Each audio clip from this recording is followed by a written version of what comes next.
Hai, Assalamualaikum warahmatullahi wabarakatuh. Teman-teman sukses mulia, gimana nih kabarnya? Mudah-mudahan senantiasa sehat walafiat ya. Senang sekali Bunda bisa membersamai kalian dalam sesi audio terkait dengan kebijakan moneter dan fiskal.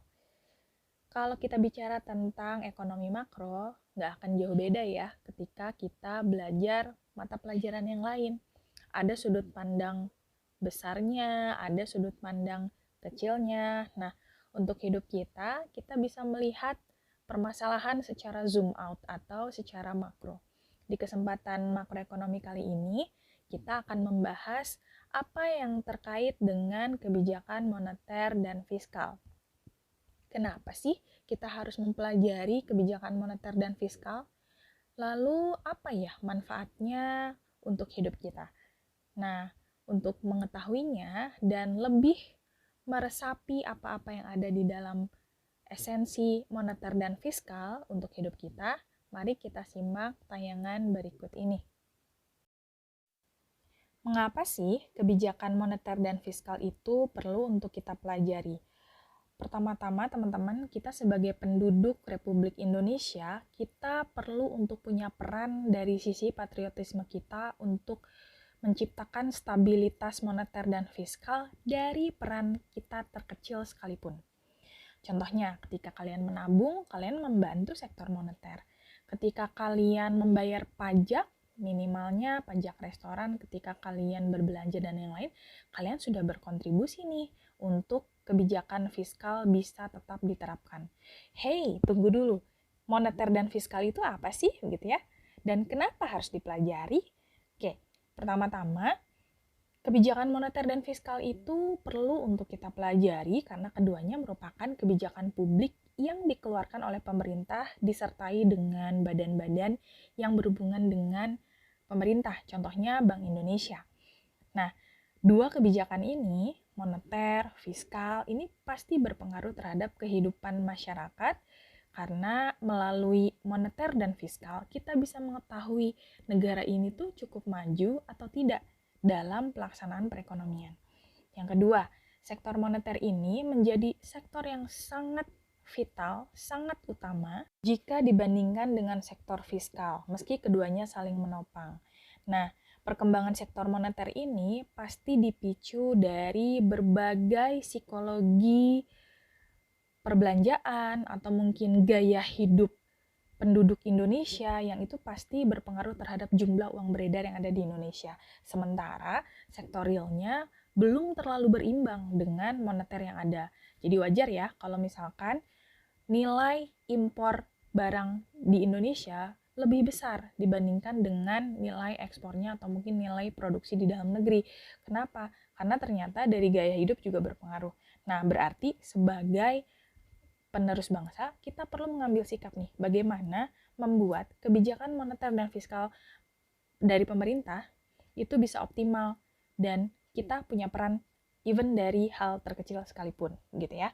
Nah, kemudian sebenarnya semakin tinggi kenaikan pajak yang ada di domestik dan kemudian misalkan terjadi juga inflasi, nah ini bisa membuat permasalahan di moneter dan fiskal ini semakin rumit. Berarti instrumen yang dilakukan atau cara-cara yang dilakukan juga harus bisa menuntaskan permasalahan ini. Hanya saja memang tidak semua negara ya bisa sangat optimal di dalam penetapan moneter dan fiskal karena kalau dalam ekonomi itu gangguan itu akan selalu ada. Namun bagaimana cara kita untuk bisa adaptif terhadap gangguan-gangguan ekonomi dan kemudian perbaikan lagi. Nah, di sini kita bisa belajar bagaimana masyarakat seperti kita bisa zoom out masalah sehingga nanti kita bisa lebih wise ya dalam melihat kebijakan-kebijakan yang dilakukan oleh pemerintah. Kalau kita lihat dari esensi islaminya, kebijakan moneter dan fiskal ini memang perlu untuk dilakukan oleh setiap negara. Kenapa? Karena di dalam Islam, surat Al-Isra ayat 27 dalam Quran, kita diminta untuk tidak boros. Ya, karena katanya kalau pemboros itu adalah teman-temannya setan.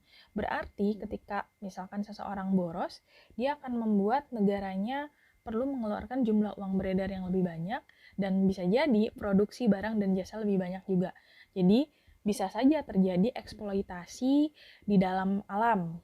Nah, berarti di sini sudah termasuk bagian dari pemboros. Jadi intinya di dalam berperilaku keseharian pun ternyata berpengaruh sekali terhadap kebijakan moneter dan fiskal yang dilakukan oleh suatu negara, bergantung pada perilaku dari masyarakatnya.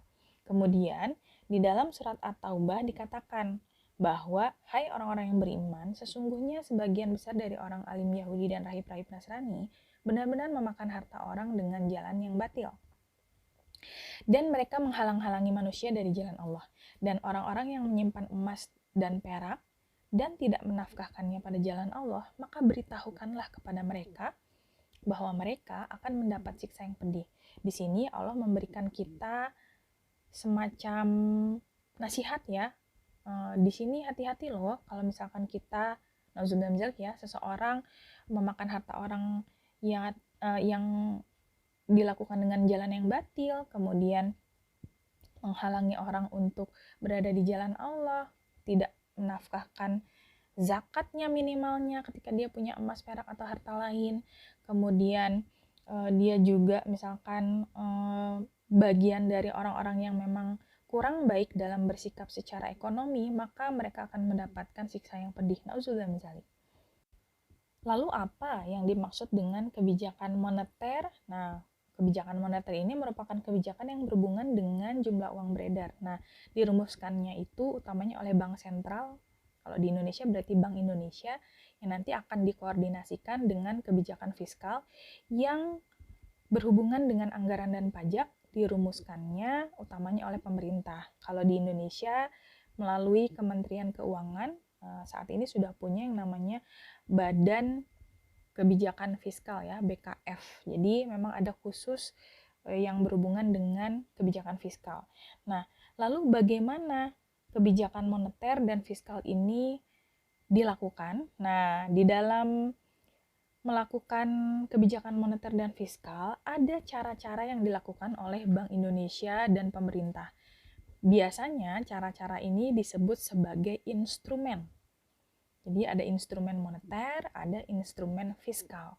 Kita akan pelajari di sesi berikutnya apa saja yang termasuk instrumen moneter dan instrumen fiskal ya. Untuk siapa sih sebenarnya kebijakan moneter dan fiskal ini?